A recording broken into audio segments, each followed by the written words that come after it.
Morning, everyone. You're all very welcome, and thank you for joining IT at Cork's webinar this morning. Now, this morning we're going to discuss a topic that's very interesting and timely: the importance of maintaining good health, wellness, and resilience also during this challenging time. Last Friday, the government announced a 5-stage roadmap for reopening Ireland, which of course is very positive, starting on the 18th of May with phase 1 and finishing with August 10th, phase 5. So this is really positive for everyone that we have target dates in sight.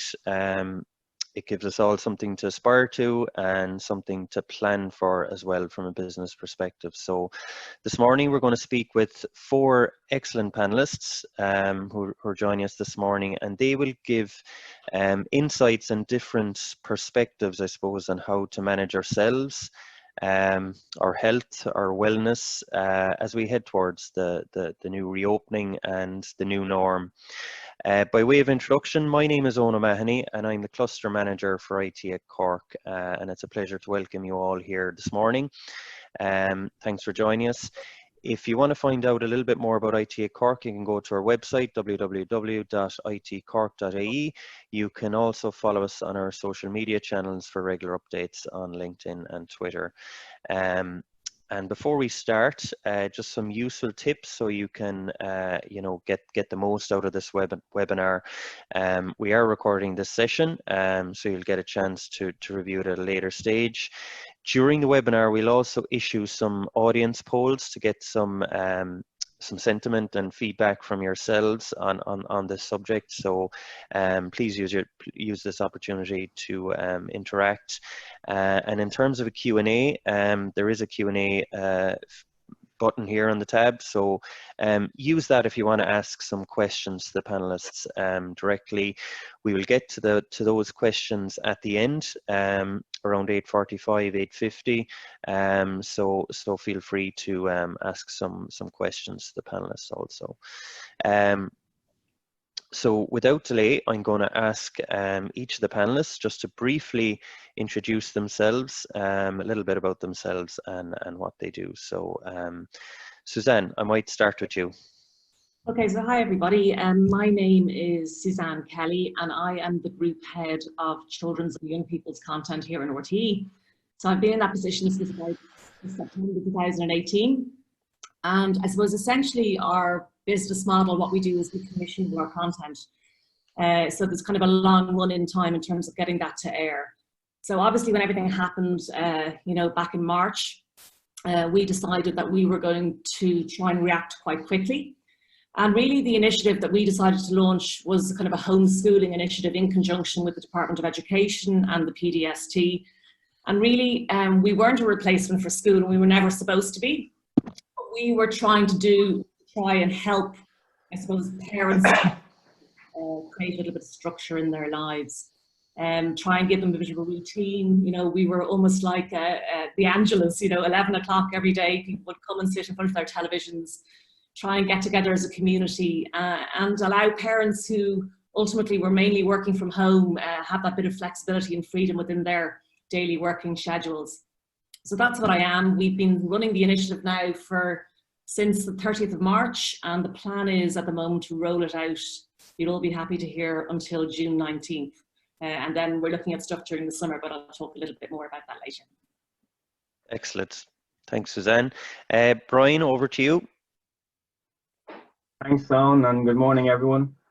It was great to chat to the community at IT at Cork.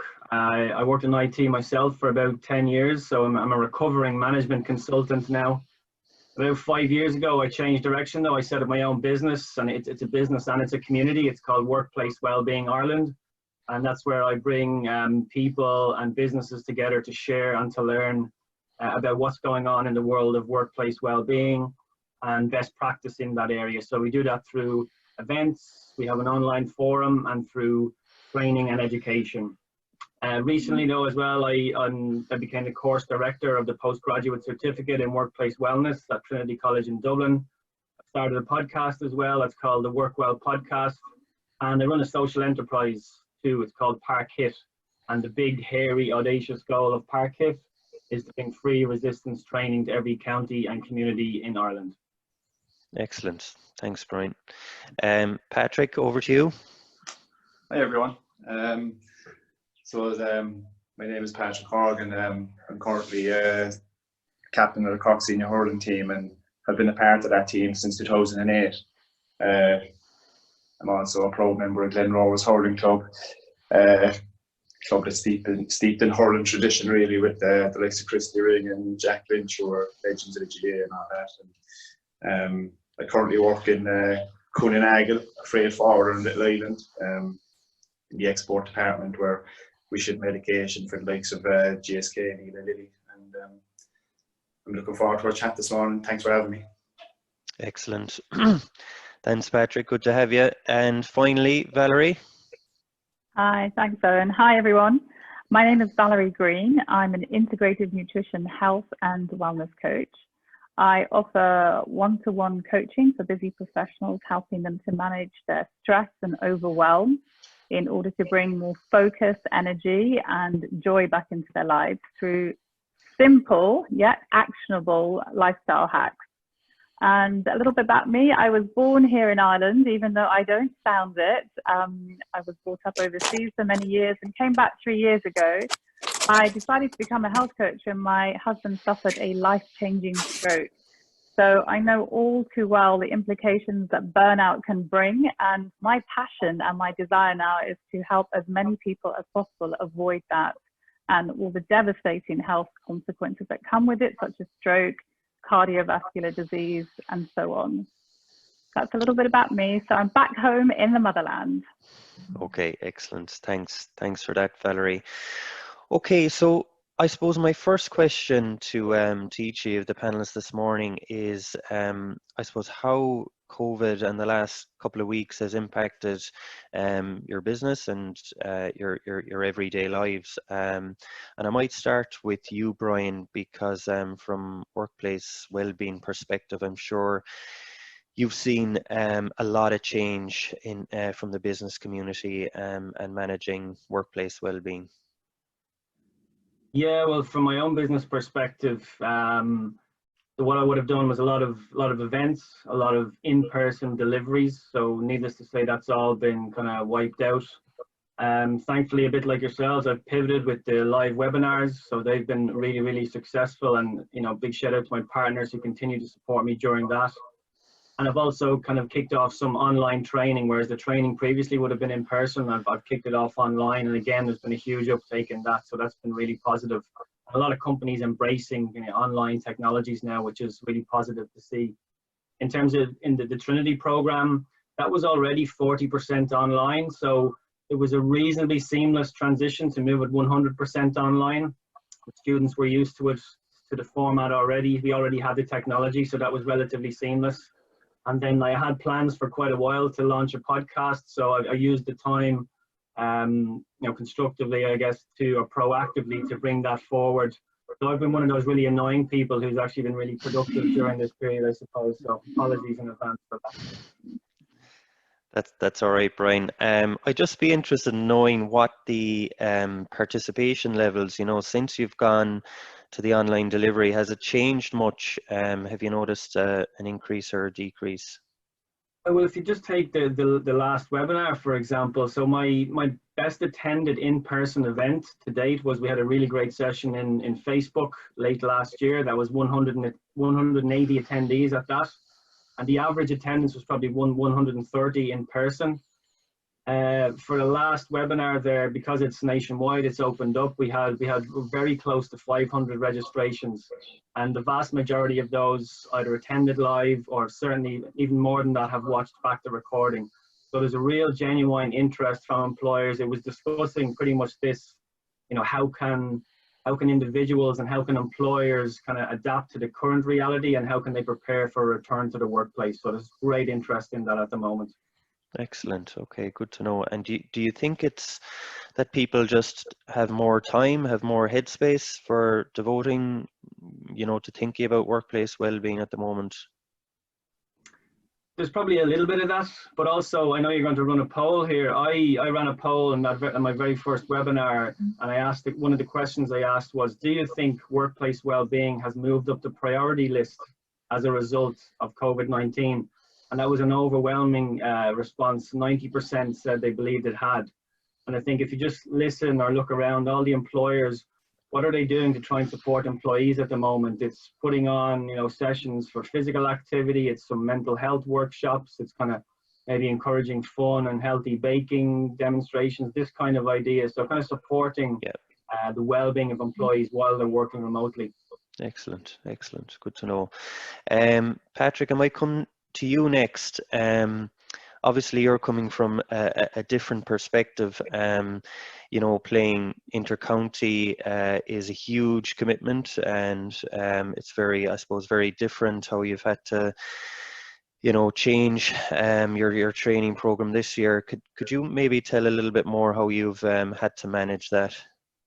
Yeah, I suppose it's strange in a way that we've gone from training 4 or 5 times a week with our teams to not having anything to look forward to. And I think every GA player in the country always trains towards a goal, and there's no goal there at the moment, but I suppose the best we can come up with is daily goals, weekly goals maybe, and just try and get as much as we can done. It's not easy not having facilities and running up in the back garden 20 by 20, but it's just one of those things we have to get on with, and everyone's in the same boat. So the hardest thing is obviously being away from everyone on the teams you play with, and the kind of laugh you have around them and while getting work done. And it's not easy at the moment, but everyone's in the same boat. Very good. One thing I did notice is, online and social media, a lot of kids engaging with some of your skills challenges. That's probably something that wouldn't have happened were it not for the lockdown restrictions. So I suppose that is one positive, in that kids have more time to look at what you're doing, intercounty players, and little skill challenges like that. Yeah, it started off as something probably to keep me going for a couple of hours a day, but it kind of went a bit bigger than that. And I suppose, it was good. I enjoyed it as well. Just a couple of hard skills. You didn't need too much area to do those skills. And I suppose, everyone kind of just took on to it and practiced them for the day, and probably got them out of the house for a couple of hours away from the parents. They were probably all delighted. Yeah, excellent. But it was good. Excellent. Okay, I just see our first poll is launched there, so when you get a chance you can engage with that. Valerie, I might ask you, next, kind of the same question, from a nutrition diet point of view. I'm sure you've seen significant changes, people cooking at home, online shopping, etc. So from your own point of view, what have you noticed? What are the real changes that you've noticed? Well, I've always worked online anyway. Being a full-time carer, I need to be working from home. So luckily I haven't had to make that transition. But I have had an awful lot of people being in touch about getting menu plans and meal plans together, because now they're at home, you need to be organized, and we don't want to be nipping in and out to the supermarket the way that we used to before. So that's been a big challenge for a lot of people, is menu planning, just literally for the whole week, or at least 5 days, to try and limit access. And I think we're also making much more use of our freezer, because a lot of the time we always felt that we had to buy fresh all the time, whereas frozen food is as nutritionally beneficial for us in many cases, because it's picked when it's, literally right off, it's ripe and frozen straight away. So there's been a lot of that going on. And obviously the baking has been huge. There's been all the flour shortages and the eggs and banana bread and soda bread being made. But yeah, people are definitely in the kitchen a lot more. And I've had a lot more inquiries regarding nutrition. And I have to confess here, as a little disclaimer, I hated the kitchen for many, many years. I love eating, of course, but I was not into cooking at all. And I only developed a sort of passion for it once I found out all the nutritional benefits that it was giving to my body. And I started looking at it more in a science way.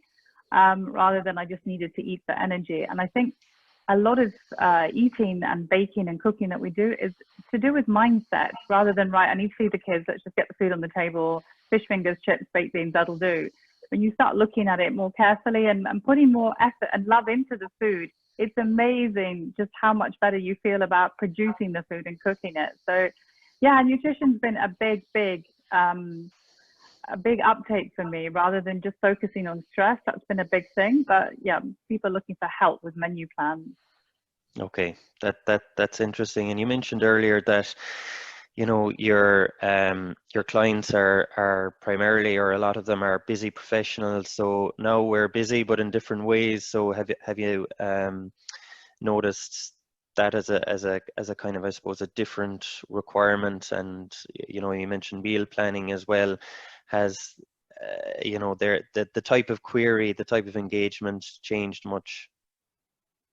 Definitely. People seem to have, at the beginning of COVID-19, we sort of were all just, as we said earlier, maybe Netflixing and chilling. And as time has gone on, it's sort of like, okay, we can't live in Lycra forever. We can't be in our joggers forever. We actually need to hit the reset button on our health and start taking action. And one of the first areas is to stop the snacking, stop going to the fridge and the cupboards, and to start looking at what we're actually putting into our mouths and how we can sort of make it work for us. And also, you know, poor nutrition is in itself a source of stress to the body. It causes inflammation. It can raise our levels of cortisol. So we need to be eating healthy foods in order to control the stress and all the anxiety, especially now with the uncertainty. I mean, we are in a global pandemic, but really we've been living in a stress epidemic for years. And yeah, a little bit of this slowing down is time to hit the reset button and get our health back on track. Excellent. Good to know. Okay, Suzanne, I'll put the same question to you. And I suppose RTE, as you mentioned, you've done a great job with the homeschool hub, and many parents are very delighted with that, including myself. So obviously you've had to pivot and change, you know, what your delivery model as well. Yeah, no, absolutely. So everything, we fundamentally create programming for kind of a 0 to 12 kind of age cohort. And everything that we do involves filming, you know, with kids, for kids, you know, we're out and about, you know, whether it's whatever genre of content we're making. So that's absolutely stopped. When we decided to do the homeschool hub, we had to, you know, think just so differently as to how we would create content. So we've had to create, you know, remote filming conditions. We have separate studios for all the teachers. We have remote cameras. You know, just the health and safety protocol is, you know, obviously incredibly ramped up to facilitate safe practice. But it's just, it's everything involved around that, as well as, you know, the editing of the material, getting it to show. Yeah, it's quite complicated with everybody kind of, I suppose, you know, sitting and working remotely. It's definitely a challenge. But at the same time, what's been fantastic is kind of the row-in that we've had from so many third-party organisations. We're doing you know, a huge amount of work with, you know, say for example, the Irish Olympic Council. We're doing a big piece with them next week. We've all the athletes, obviously, who are not travelling to the Olympics this year, coming in and kind of giving their insights into their training programs, what they do to keep fit. We're going to have a homeschool hub Olympics, which is going to be great fun for all the kids to participate. Brilliant. But we've, you know, we've had a really great, you know, buy-in for so many people, and it's really shown, I suppose, that kind of people, you know, like that kind of coming together. And we've actually gone back to basics. We do a lot of stuff digitally online, you know, for kids and for parents in different platforms. We found actually with the advent of this global pandemic that we've gone back to basics. We're using a lot more radio and TV. We were obviously very cognizant of the fact that a lot of people didn't have access to very strong broadband throughout the country. So the TV has kind of become front and center again, you know, and I suppose the engagement and the videos uploaded and the interaction really bear that out. It's been really rewarding. The plan is, as we say, to kind of, you know, we want to kind of be there for parents. I alluded to that earlier on, and we still want to continue that through the summer. So, depending, obviously we're kind of tracking the government in terms of, you know, their relaxing, you know, of various phases, but the plan is that we would hopefully provide then a kind of a, you know, holiday hub that will still allow parents to kind of access resources if needs be during the summer. But it's been a fantastic initiative all around, and we've loved doing it. Excellent, yeah. And as a frequent user of it, with 2 kids myself, I must say it's a pleasant distraction when you're working from home. So I'm just going to look at just to remind the audience to use the Q&A tab, and we will get around to questions at the end if you have questions for the audience, for the panelists. I'm just going to launch our next audience poll as well. So and thanks for everyone that has voted on the first poll. So I suppose I might move on to kind of you know, the future, and my second question to the panelists is around, you know, the importance looking forward of maintaining positive health and well-being, you know, towards the phased reopening of Ireland. And we are facing into, I suppose, a new normal. You know, really restrictions will be relaxed, but social distancing will remain. So it'll be kind of strange for everyone, I think. So I might start with you again, Brian. What advice would you have for employers, for working parents in terms of work-life balance, as we head towards the new normal, if you like? Yeah, I suppose it depends on it kind of might feel like we're all in the same boat, and we are to a certain extent, but it depends on the person. You know, some people will enjoy the working from home piece, others won't. It depends on the job itself, the nature of the role that you're fulfilling, and then it depends on your home environment also. So especially if you've got parents, if you've got young children, it's particularly challenging, I would say. What's most important is to have a conversation with your employer to set those expectations. That's probably the most important thing you can do. As well, I would say don't compare yourself to others. I was speaking with Dr. Coleman Nocta recently, and he's, you know, talking about the fact that, you know, if you're comparing yourself to others on Instagram or other tools, you know, you haven't done your 6 hours of Latin before lunch of homeschooling, and you haven't built a fully functioning robot out of Weetabix, you know, Weetabix boxes. You know, there's no need to beat yourself up over that. So have conversations with your employer. Set out a routine that works for you and your family, and whether that means early mornings, later evenings, maybe it's split shifts with your spouse. Have that employer set those expectations and set reasonable boundaries as well. Okay, very good. And do you, from your point of view, Brian, are you noticing a lot of planning, you know, in terms of employers, in terms of business continuity planning, back to work planning, you know, particularly towards August, September? Are you noticing a lot of organizations engaged in that at the moment? It's certainly kicking off. Yeah, I think initially there was a little bit of a scramble just to control the current situation and enable as many people as possible to do as good a job as possible from home, say. But now there's a lot of conversations happening around, well, what's this going to look like in a couple of months' time when we do welcome people back into the workplace? And I've heard the term reboarding used, so a little bit like onboarding, but we're kind of introducing people back into the workplace, and it might be a phased approach. Of course, we have to listen to the government guidelines on this. There might be reduced capacity in office space if it's the office that you're going back to. So there's a lot of considerations, but certainly those conversations are happening. And I'd encourage employers to keep those channels of communication open and to listen to the needs and the wants of their employees at this time. Yeah, absolutely. I'm just looking at the audience poll for the second poll that asked as physical activity increased during COVID-19. So it's very positive to see that over 60% feel that their physical activity has increased since the restrictions were implemented. So it's good to see that.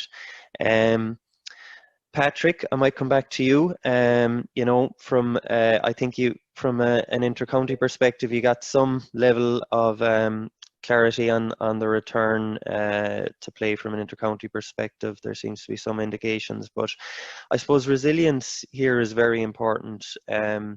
You know, and how because you're playing a very, you know, in terms of physical activity, do you find motivation is important and trying to self-motivate yourself to keep active? Is that a challenge, do you think, at the moment? I think it's something you have to practice a lot. I think Valerie hit the nail on the head there a while ago when she said it's all got to do with mindset, and it does, because you can make all the plans you want. Like, you can start off on a Monday morning, make your weekly plan, and that included a run on Monday night for whatever, 30 minutes, 40 minutes. But sure, like, the negative guy in the shoulders after giving you a million excuses between Monday morning and Monday night not to go on a run. And it's just a case of when the time comes, you put your schedule in place and just stick to it. And they're all challenges in themselves. Throwing yourself out the front door to do whatever you planned on doing, and setting your goals for the week. You know, hitting all your targets, and by doing that, the following week, you know, you'll progress again, and you'll start getting competitive with it. And I suppose.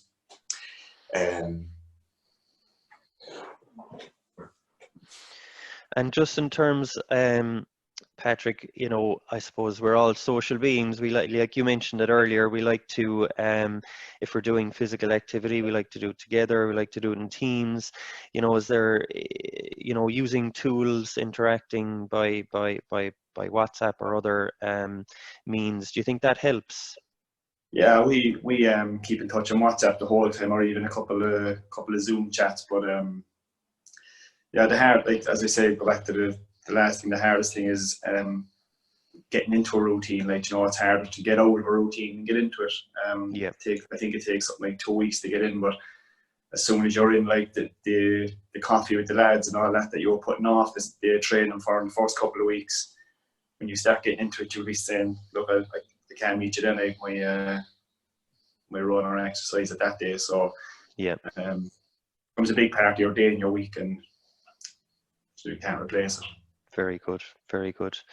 Valerie, same question to you. I presume, you know, health and nutrition, and as you said earlier, menu planning, that's going to play an increasingly important role in terms of the family shop and so on, because you know, these restrictions are in place for another while. No, absolutely. And you know, for a lot of people, they found they've been snacking and eating a lot more than they were. So now you sort of got to put the brakes on that. If you haven't done already, it's time to, you know, we are going to come out of this. It's going to be slow, it's going to be phased, but we will come out, and you will have to face the public again. So it's really time to, you know, get everything back in order and start feeling good about yourself, start lifting your mood again, physically, mentally, spiritually as well, and start making healthy food swaps. That's one of my biggest tips for people at the moment. If you are snacking and overindulging with biscuits and ice cream, just make healthy changes and start eating whole foods. Stop the processed foods, eat whole, simple foods, and that will improve your mood, your energy. It affects absolutely everything. There's a direct link between our digestive system and our brain. So literally, what we eat does affect how we feel. So eating processed junk food is going to make you feel junk, you know, so you need to eat healthy whole foods. Also, for a lot of us as well, this has been affecting our sleep. And all these unhealthy snacks is not helping in that area either. So just, you know, instead of chips, have roasted sweet potatoes, for example. Instead of ice cream, go for yogurt with berries. Try a square of dark chocolate. I know that's not to everyone's liking instead of the milk chocolate, but there is nice flavored dark chocolates now. Like one of my favorites is the sea salt. There's caramel, there's mint. Instead of your sugary teas, perhaps switch for herbal teas. Yeah, there's all sorts of things that you can do, and there's small little actionable steps, and start implementing those healthy habits so that when we're all back in the workplace, we will be raring to go. Okay, very, very useful advice. And do you think from an employer's perspective, is there a role there to play in terms of helping their workforce while they're working remotely, you know, is there any way they can help in terms of advice on nutrition? Yeah, they certainly could do. And I think as Brian was saying as well earlier, they need to be more understanding of parents that are trying to homeschool and work from home. For some people that have been in touch with me, they are more stressed now than they were doing their 9-to-5 job, because they are trying to do all of this. So if employers are able to give menu plans or meal suggestions that would help, that would be great. I don't know if they would go that far. Brian would know more on that side. But it would be a huge help to parents at the moment, because a lot have never done this before. Then they are really, really struggling. And actually, so many have come to said, I just want to go back to my job. I want to go back to the office environment, because they're just finding it so stressful. And they have so much anxiety now trying to juggle keeping on top of housework, keeping on top of children, keeping them entertained and getting through their work, plus putting the meals on the table at the end of the day. And I think I have university-age children, but I know teenage children, they never stop eating. It's like you cannot fill the fridge quickly enough. So that's, again, another pressure. That's all little micro stresses that go on in the day. And then they build up, and unfortunately, it can form chronic stress. So I think employees do have a sort of responsibility to ensure that they're not bombarding employees with work at the moment. Employers need to say, maybe back off a little bit. It's not feasible to be able to do the same role at home that you do in an office when there are so many less distractions. Okay, very good. Brian, I might let you chip in there if you have anything to add. I saw you nodding in agreement. Yeah, I haven't heard of employers, specifically sending out menu plans, but I was just thinking there's a really great Cork, a really small business there called Food Choice at Work. It grew out of Dr. Fiona Geeney, her PhD in UCC. And what they do is they, in normal times, certainly, like they re-engineer work canteens. It's based on the idea of nudge theory, so making the healthy choice the easy choice. So it's the fruits, the veg, the healthy options are kind of front and center, and the unhealthy options are still there, but they're just kind of harder to get at. But that whole idea, it's a really interesting, small business, and that's going to core on interesting suggestions and check them out. Okay.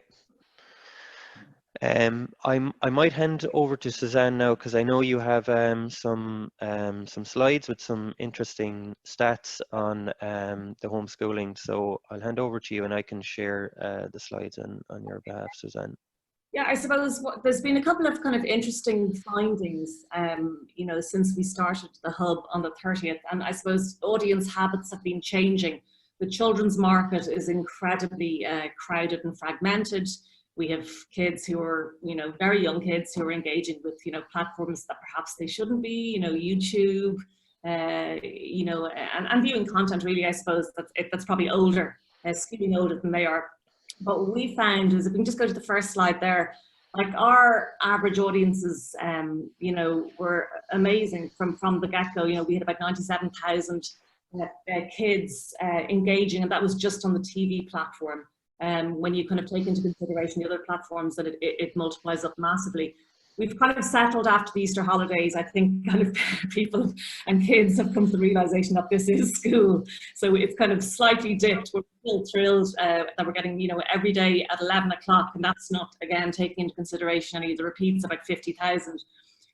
So you can see, the percentages of, kids that are engaging with the program. 4 to 6 is 55%, 7 to 10 is 55, slightly skewing more for girls than boys. But like we were just flabbergasted to find that there was 45% of the the TV audience, the available audience, was checking in with the program. That's like 340,000 kids. So it was just phenomenal for us.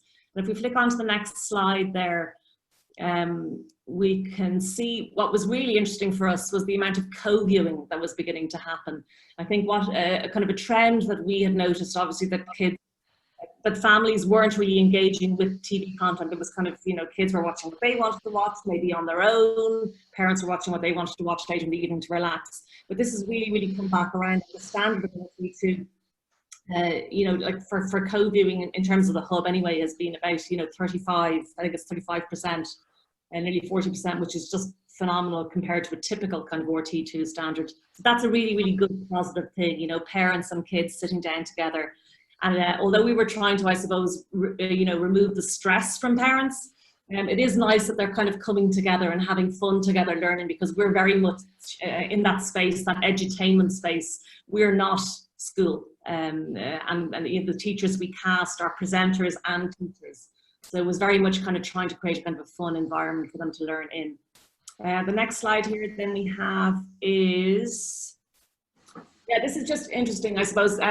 It's kind of a mixture of platforms, as I said earlier. So not only are we delivering a television product, but we also have our player, which is great just for catch up if kids want to kind of catch up with lessons, you know, and we're getting, you know, streams of in and around 51,000 a week, which is for kids content is just unprecedented. So again, it's just really shown that kind of, you know, learning as well, and kind of, you know, curriculum based learning, education, fun learning is something that perhaps we took the spotlight off, and maybe you know, it's much more important to parents and to kids. You know, obviously it's skewed particularly now, but definitely looking forward to some learnings that we've taken from this.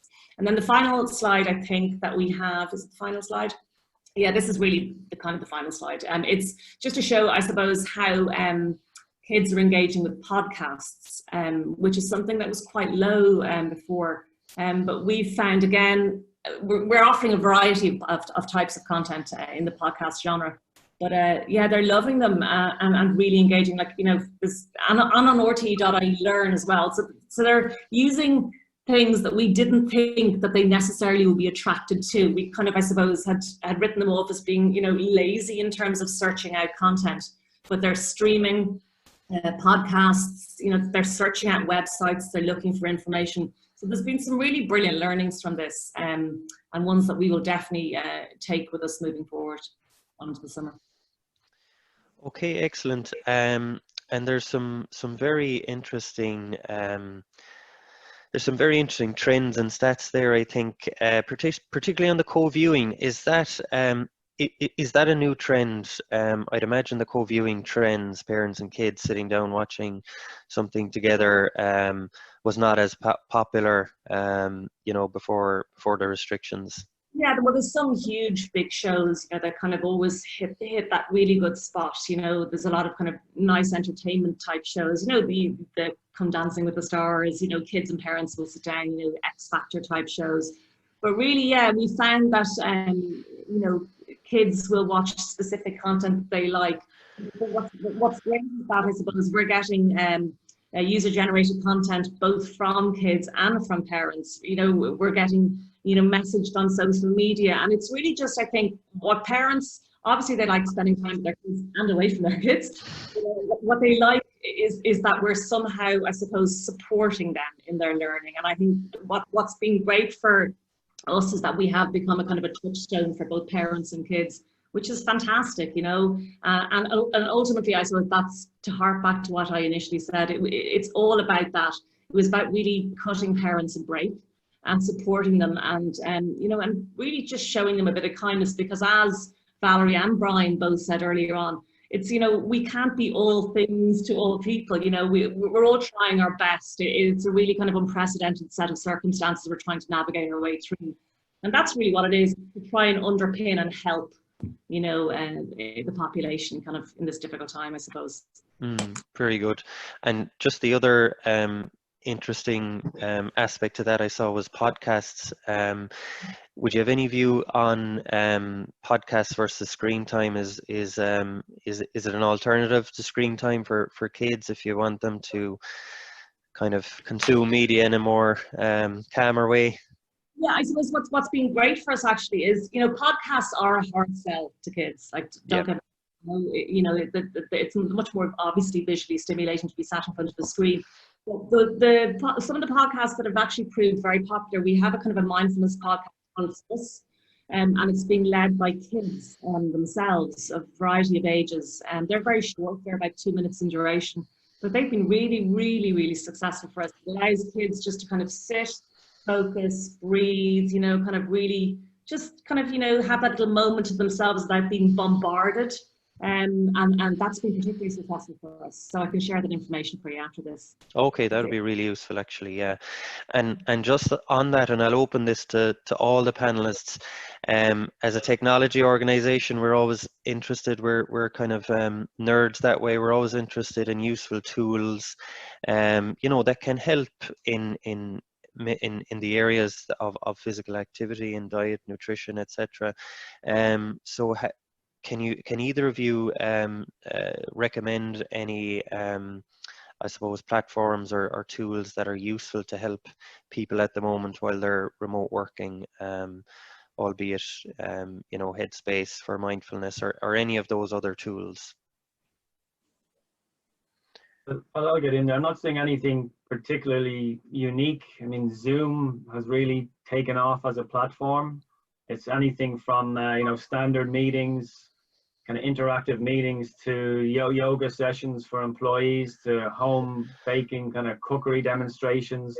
And what's really popular I'm seeing now amongst employers is this idea of trying to replicate kind of social interaction, or the water cooler, or that Thursday morning coffee at 11 a.m. So it's kind of virtual cafes where work is off the table. It's still a Zoom chat. Everyone's bringing their cup of tea or cup of coffee, and they're just kind of shooting the breeze.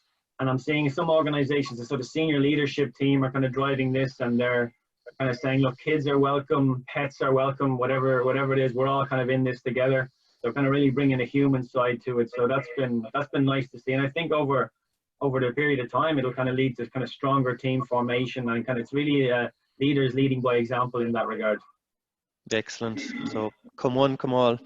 Patrick, have you any favorite fitness app or technology that you could recommend? No, I'm a bit behind on the technology. I got a Fitbit yesterday only. So I'm kind of obsessed with my steps at the moment. But no, other than that, we don't use anything. Like when we train, obviously with the team, we log on to a MetriFit app that we log how hard we rate our previous session, so our coaches can look at it and plan up the next session accordingly with how well, either to push it on and make it hard, or cut it back if fellas are fatigued. So that's all Yeah, I don't think you need to worry about the amount of steps you're covering. I'd say you're covering enough steps with your training. Valerie, have you any nutrition type of apps that you'd come across that are useful? Yeah, there's so many. I actually like following one, Dr. Hazel Wallace, the food medic. She's actually from Dublin, but working from a hospital in the UK. She has a very good podcast. I like to listen to her, and it's science-based facts, which I always prefer at the end of the day, instead of all this wishy-washy stuff that's out there. But in terms of physical, Joe Wicks, you must have come across him. Oh, yeah. He's been giving free YouTube fitness sessions every day of the week, and he's been getting young kids involved and dressed up Fridays, so they all wear fancy dress costumes. I think that's been absolutely amazing, and that's been a huge hit. But there's loads out there. As you mentioned, Calm is brilliant, Headspace are brilliant, so doing guided meditations. And Calm as well is giving bedtime stories if you're struggling with your sleep. Audible as well have got plenty of free options on there as well. I know Oprah Winfrey's done a few with them, and Ariana Huffington from Thrive, she's put a few on there. They're all free. So there's plenty of free out there. You don't need to subscribe necessarily. There's also Fern Cotton, the Happy Space. She does one on mindfulness as well. And Russell Brand, if he's more up your street. But yeah, there's plenty. I mean, it's inundated, and it's really good. I listen to podcasts every morning. As soon as I wake up, that's one of the things that I do, is when I'm feeding the animals and unloading the dishwasher, I'll put in a podcast. You know, it could be a conversational one on economics, but just something in the morning, so that the first thing that you're ingesting your mind with is healthy as well. Excellent. Okay, and what we might do actually is just make a list of some of those suggested platforms and apps and share them with the audience afterwards. So I'm just conscious of time, so I'm just going to share the next audience poll, and we will move on to the questions and answers thereafter. So if you few questions are coming in, which is good to see.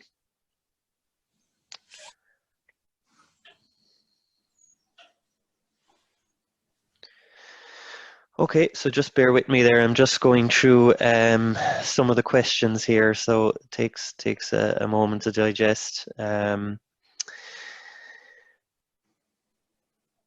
there's a hurling question in here for you, Patrick. How have the Cork hurling management communicated with the squad during this time, and what have the key messages been?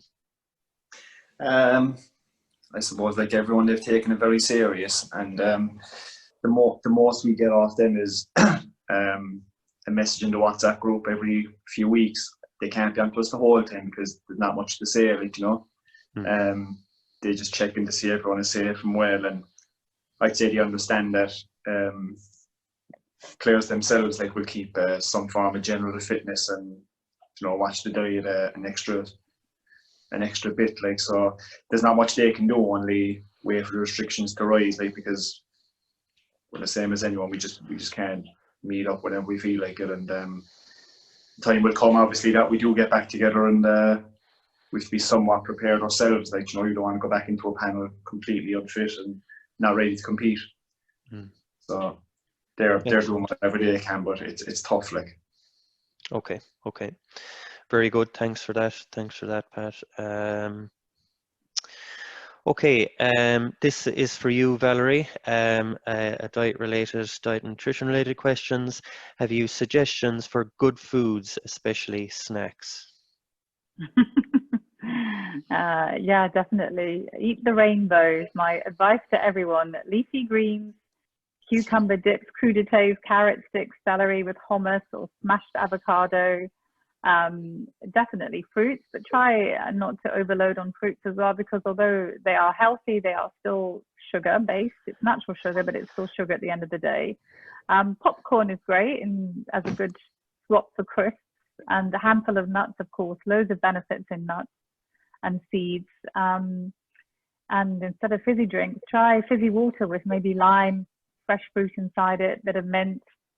And if you are struggling with your alcohol intake, then what I suggest to many of my clients is get your wine glass out and pour something in it that resembles alcohol. Like, it could be a cranberry juice with soda water, so it might, you know, look like your red wine, but have it in the same glass. So you're still feeling that you're getting that alcoholic beverage, but you're not. If you need to cut down on that as well. There's all sorts of little tips and hints that I give out all the time in my little toolbox, and it's just literally forming new habits, and it takes time. You have to give yourself time. You have to give yourself compassion. We're all going through a super tough time. It's very uncertain. There's so many different things going on.